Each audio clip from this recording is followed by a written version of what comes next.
Hello guys, आपका आज के लेक्चर में बहुत बहुत स्वागत है। आज हम लोग एक नया टॉपिक शुरू करेंगे।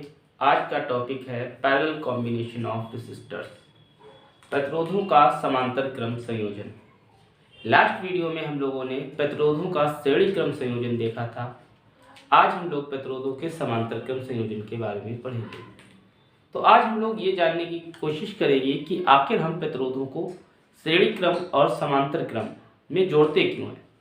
मान लीजिए अगर हमें किसी सर्किट में 8 ओम का रेजिस्टेंस लगाना है,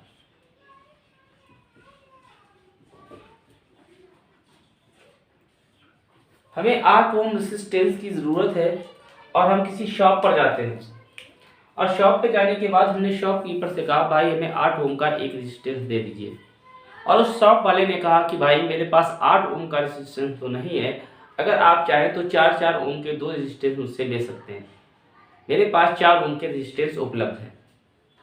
तो हम अगर 4 ओम के रेजिस्टेंस ले लें और उन्हें अगर हम सीरीज कॉम्बिनेशन में लगा दें तो हमें 4 ओम का रेजिस्टेंस मिल सकता है। हमें 8 ओम की आवश्यकता है, हमें नीड है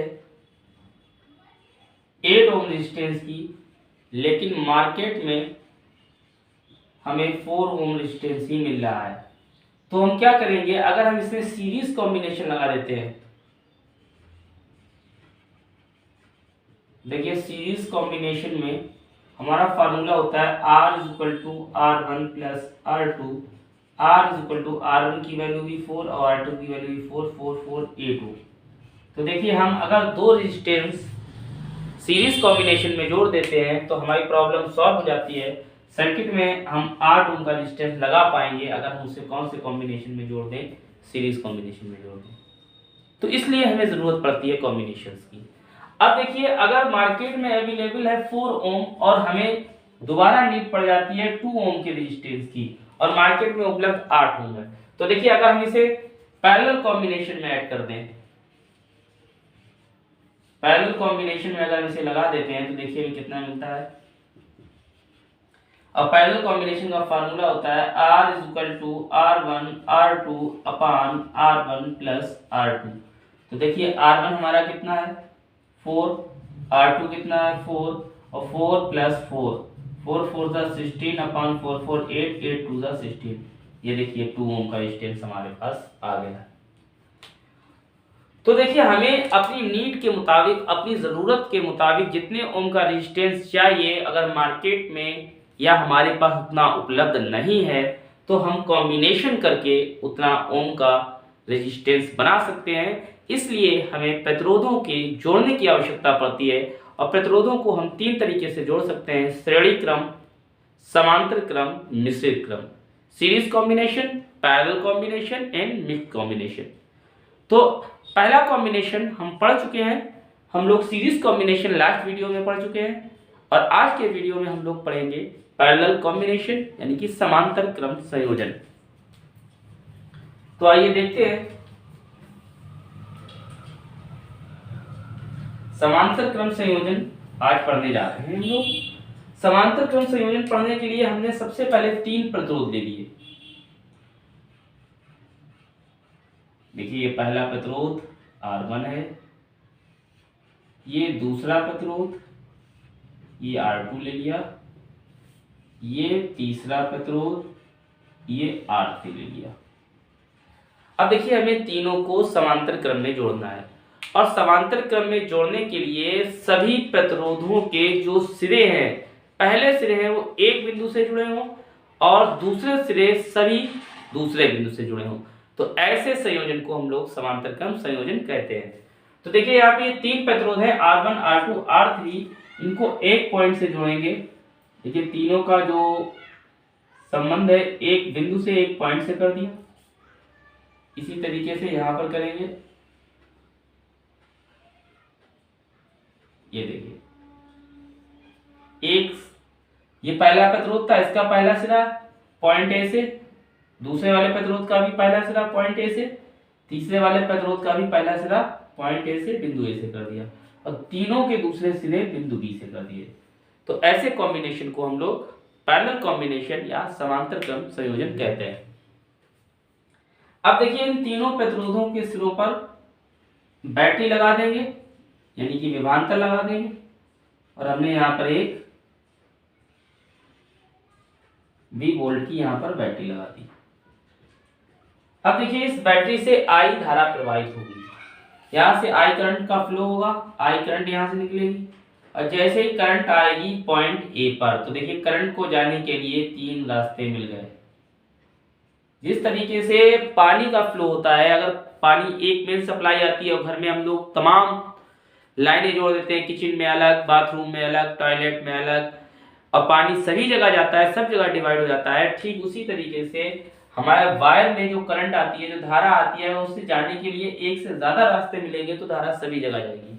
तो देखिए यहाँ से I धारा चली थी, पॉइंट A पर आने के बाद धारा को जाने के लिए 3 रास्ते मिल गए, तो ये I धारा 3 जगह डिवाइड हो गई। जो पहले प्रतिरोध में धारा गई उसे धारा को हमने I1 कह दिया, जो दूसरे प्रतिरोध में धारा गई उसे I2 कह दिया, और जो तीसरे प्रतिरोध में धारा गई उसको हमने I3 कह दिया। अब यहाँ पर एक इंपॉर्टेंट बात समझनी है, जो हमारा विभव होता है, जो विभवांतर होता है, वो बिंदु पर निर्भर करता है, बिंदुओं पर।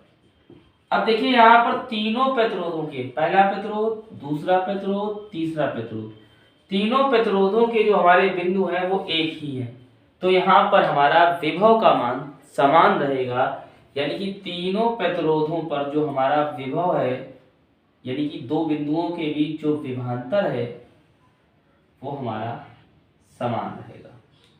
ए और बी के बीच में जो पोटेंशियल डिफरेंस है, जो विभवांतर है, वो समान रहेगा।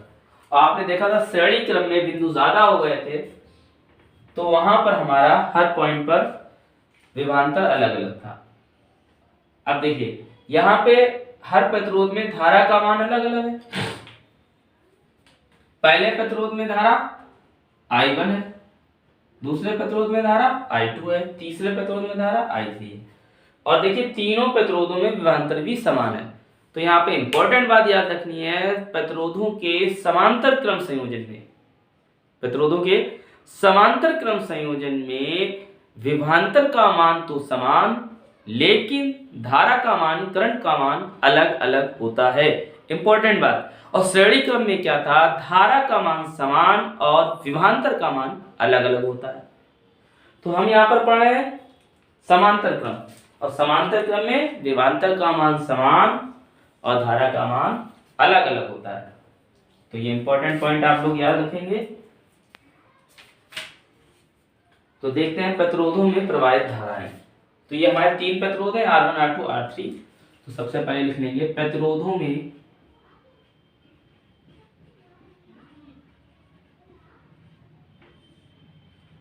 प्रवाहित धाराएं।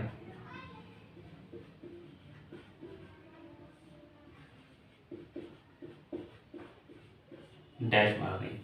अब देखिए ओम के नियम से हमने फार्मूला पढ़ रखा है, V = IR।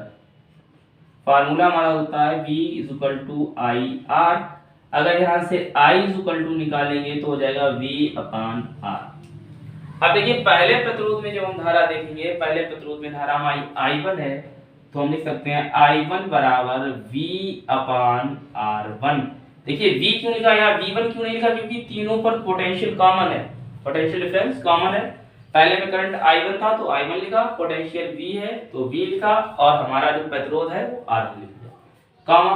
अगर दूसरे प्रतिरोध में धारा देखेंगे तो कितनी है, I2 है। I2 = कितना हो जाएगा, V/R2। और इसी तरीके से अगर तीसरा देखेंगे तो I3 बराबर क्या हो जाएगा, I3 बराबर हो जाएगा V/R3।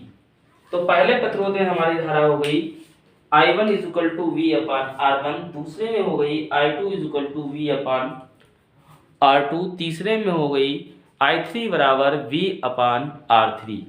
अब देखिए पर्पस में कुल धारा कितनी है, यानी कि तीनों के कॉम्बिनेशन में, तीनों के संयोजन में कितनी करंट है, I करंट है।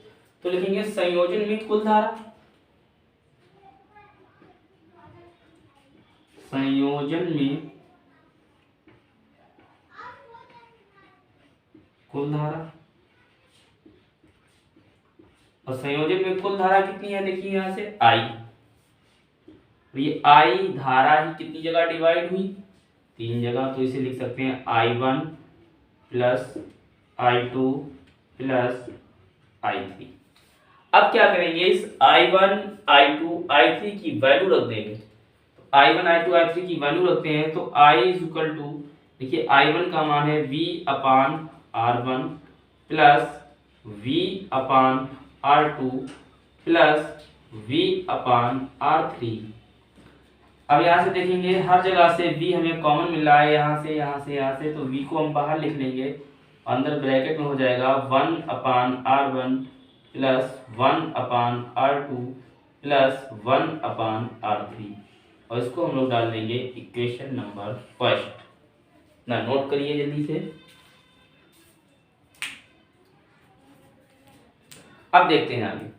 अब देखिए, अगर इन तीनों प्रतिरोधों की जगह पर हम माने कि ये 3 प्रतिरोध जुड़कर एक प्रतिरोध की तरीके से काम कर रहा है, इन तीनों प्रतिरोधों की जगह पर हमने क्या मान लिया, ये तीनों प्रतिरोध मिलकर एक R प्रतिरोध बनाते हैं। और देखिए यहाँ पर हमने विभवांतर कितना लगाया हुआ है, V, और यहाँ पर कितनी करंट फ्लो हो रही है, धारा I। अगर हम यहाँ पे मान लें यदि परिपथ का तुल्य प्रतिरोध कैपिटल R हो, यदि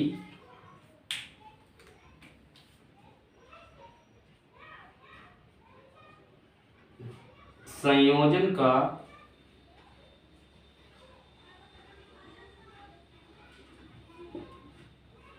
कुल प्रतिरोध कैपिटल R हो, तो अब संयोजन का कुल प्रतिरोध कैपिटल R ले लेंगे, और कैपिटल R ले लेंगे तो परिपथ में धारा हमारी कितनी प्रवाहित होगी, I प्रवाहित होगी। देखिए यहाँ से कितनी धारा चल रही है, I धारा है 3 जगह बटी, अगर एक प्रतिरोध मानेंगे तो धारा कितनी जाएगी, एक प्रतिरोध में I धारा जाएगी। यदि संयोजन का कुल प्रतिरोध R हो तो परिपथ में प्रवाहित धारा, तो परिपथ में प्रवाहित धारा, तो परिपथ में प्रवाहित धारा निकालेंगे तो क्या फार्मूला हो जाएगा, I is equal to V upon R। इसे इक्वेशन नंबर सेकंड डाल देंगे। अब देखिए इक्वेशन फर्स्ट और सेकंड की कंपैरिजन करेंगे, तुलना करेंगे, तो देखिए बाएं ओर के पक्ष बराबर है, लेफ्ट हैंड साइड बराबर है, तो राइट हैंड साइड भी बराबर हो जाएगी। तो देखते हैं आगे, ये समीकरण 1 व 2 से, समीकरण 1 व 2 से, तो देखिए I के बराबर है, तो V अपान R किसके बराबर हो जाएगा, V अपान R बराबर हो जाएगा V into 1 upon R1 plus 1 upon R2 plus 1 upon R3 के। अब देखिए यहाँ से V कैंसिल हो जाएगा, V से V कैंसिल हो जाएगा, तो क्या बचेगा, 1 upon R is equal to 1 upon R1 plus 1 upon R2 plus 1 upon R3। और यही हमारा प्रतिरोधों के समांतर क्रम संयोजन का सूत्र होता है। तो आज का वीडियो आपको कैसा लगा, अपनी राय कमेंट बॉक्स में देना ना भूलें, और अगर चैनल को अभी तक सब्सक्राइब नहीं किया है तो प्लीज़ चैनल को सब्सक्राइब कर लीजिए। Thank you very much.